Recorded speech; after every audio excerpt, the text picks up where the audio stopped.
The Dallas Mavericks let go of Jalen Brunson for literally nothing. You guys lose Jalen. Don't get anything back for him, too. And where did he end up? The Mecca of basketball. New York finally has a new star. And in his second year as a New York Knick, he's elevated his game to new levels and somehow ended up as the second seed in the East, despite a whole bunch of injuries, including co-star Julius Randle. Brunson has had such a great season. He should have started in front of Dame and should be in consideration for the MVP award. However, individual accolades aside, how real are the Knicks' championship aspirations? As a 2 seed, the obvious answer might be yes. However, without Randle, Brunson has had to shoulder their offense. So, can a 6'2" point guard lead them to the promised land? They should get out of the first round. Even though they don't have Randle, the 76ers have Joel Embiid that's probably at 60 to 70% right now. And in his condition, won't get any better the longer the series goes. He's been constantly grabbing his knee in between possessions and during free throws. He's hardly playing any defense, and yet he's given the Knicks 31.5 and 9 over the course of the first 2 games. And after looking visibly upset after the end of Game 2, Embiid decided to have a big Game 3. Embiid put up an incredible 50-point game, fully taking advantage of his size and stardom by getting to the line 21 times, hitting 19 of them. Brunson, on the other side, finally had a breakout game. After averaging 23 through the first 2 games and shooting only 32.7% from the field, he was due for a big game. Brunson had 39 and 13 and shot 48% from the field and finally got to the free throw line more than 10 times, which was a great sign. So, what is the takeaway from this game? Well, apparently, the 76ers needed Embiid to get a 50 bomb with some help from the officials. And not just on the free throws, but with this non-basketball play. All just to win an 11-point game at home, which was literally the difference between Embiid's 50 and Brunson's 39. 11 points. Tyrese Maxey still had a solid game, and the Knicks still had production from their other guys, so the difference really was the run in the third, and Embiid just having a monster second half.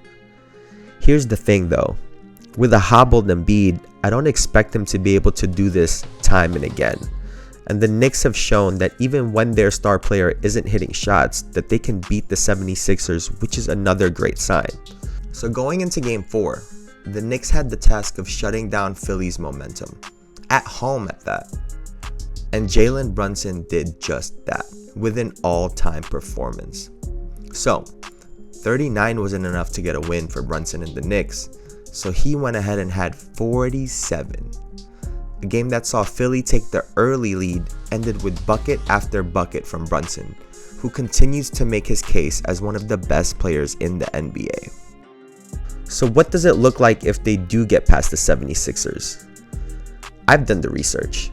To this point, only 9 out of 76 NBA champions have had a point guard as their MVP and best player. That's only 11.8% of all finals MVPs. So the narrative over the years of needing a great point guard in order to win a championship was just that, a narrative and not fact.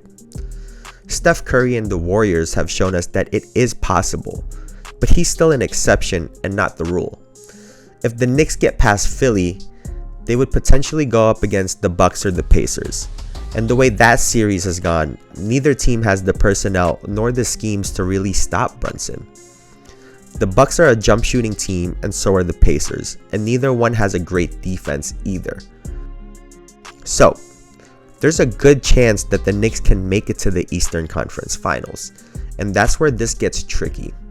I think that the winner of the Cavs Magic series would eventually lose to either the Celtics or the Heat, depending on who wins that series. And it's those two teams that pose a real problem for Brunson and the Knicks. The Heat are a problem because of Spo's coaching. I think that he'll be able to trap and throw zones at the Knicks to slow down Brunson's offense. Unfortunately for them, they lost the guy who I thought would have given Brunson real problems, which is Jimmy Butler. Looking at Boston, they have size throughout the lineup. Even though Brunson might get off some games, I'm sure his shooting percentage will suffer. Not to mention Drew Holiday as the primary defender who doesn't need help from his other teammates. Is that their end goal? I know that Brunson and the Nova boys have won 2 national championships, meaning they know how to win games and win championships. Doing the little things, offensive rebounding, trusting their teammates, playing gritty. But at the end of the day, if your best player is 6'2", and the other team can throw bodies and different looks at him, at times it can be easier to contain. Compare this to a taller star player like Tatum or Butler who can create mismatches off of their size alone. I think that the Knicks have a great shot at making it to the Eastern Conference Finals before getting bounced out. And for the season that they've had, missing Julius Randle and dealing with injuries throughout the year, that's not a bad year at all. So the question is, will Jalen Brunson be able to break the stigma, or will he be part of another statistic? Thanks for watching.